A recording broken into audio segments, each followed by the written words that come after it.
देवर तनी देहिया पे डाली दादा जाई बहिया में कसी के सोइया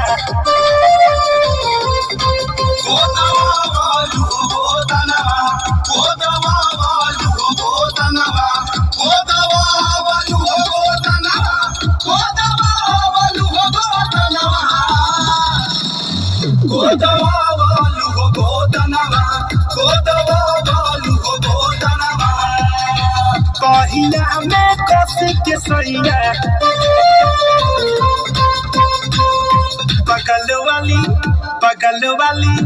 बगल वाली जान मारली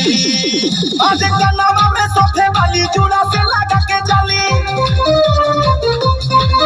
आज कलवा में सोफे वाली चूड़ा से लगा के जाली शाम चलेगी मत वाली बगल वाली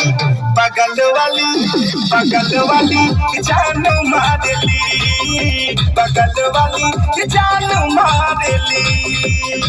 बहिया में कस के सैया